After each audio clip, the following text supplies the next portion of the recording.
ચોમાસાની સ્થિતિને લઈને મોટા સમાચાર આવ્યા છે। નમસ્કાર, આપ જોઈ રહ્યા છો TV9। હું છું હાર્દિક મોદી। જે પ્રમાણેની આગાહી કરવામાં આવી છે, અંબાલાલ પટેલની આ મોટી આગાહી 11 જૂન બાદ દેશમાં ચોમાસું ગતિ પકડશે, આ મહત્વના સમાચાર સામે આવ્યા છે। આ સાથે જ દેશમાં 11 જૂન પછી ગતિ પકડશે ચોમાસું। દક્ષિણ ચીનમાં લો પ્રેશરના કારણે ફંટાઈ રહ્યા છે ભેજના પ્રવાહો। આ સાથે જ ઉત્તર, દક્ષિણ અને પશ્ચિમમાં ગરમ પ્રવાહો ફૂંકાતા ચોમાસાને લાગી છે બ્રેક। 8 થી 12 જૂન મુંબઈ સહિત મહારાષ્ટ્રના વિસ્તારોમાં વરસાદ થવાનો છે। અંબાલાલ પટેલની વરસાદ અંગે સૌથી મોટી આગાહી।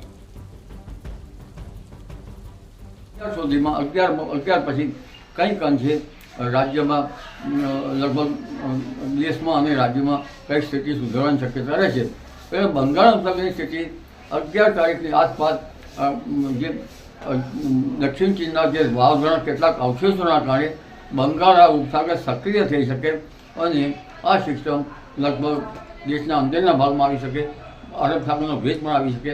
એટલે 6મી કે 7મી તારીખ પછી ચોમાસામાં ત્યાં સુધી બ્રેક રહેવાની શક્યતા ગણી શકાય અને ધીરે ધીરે 8 થી 12માં મુંબઈ મહારાષ્ટ્રમાં વરસાદ થવાની શક્યતા રહેશે। તો ગુજરાતમાં ચોમાસાના આગમનને લઈને અંબાલાલ પટેલનું પૂર્વાનુમાન જોવા મળ્યું। 12 જૂન બાદ ગુજરાતમાં ગતિ પકડશે ચોમાસું।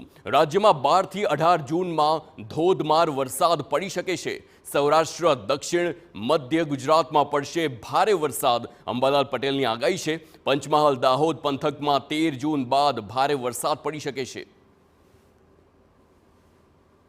16 કે 17માં ગુજરાતના ભાગોમાં, દક્ષિણ ગુજરાતના ભાગોમાં, દક્ષિણ સૌરાષ્ટ્રના ભાગોમાં વરસાદ થવાની શક્યતા છે અને આ અરસામાં વેસ્ટર્ન ડિસ્ટર્બન્સ આવવાની શક્યતા રહેતા લગભગ સાયક્લોનિક સર્ક્યુલેશન બની શકે, જેના કારણે ઉત્તર ગુજરાતના ભાગો, કચ્છના ભાગો, સાબરકાંઠાના ભાગો, પંચમહાલના ભાગોમાં પણ વરસાદ થઈ શકવાની શક્યતા રહી શકે।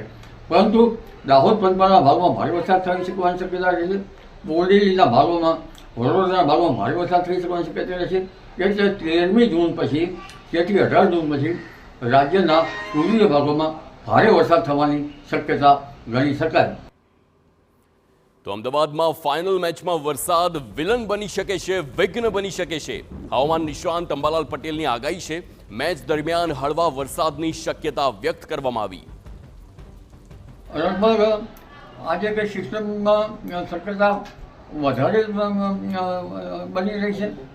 એટલે લગભગ સાંજના સમયે અથવા તો સાંજે વાદળો ચડી આવે અને રાતના સમયમાં વરસાદ વિલન બની શકવાની શક્યતા નકારી શકાય તેમ નથી।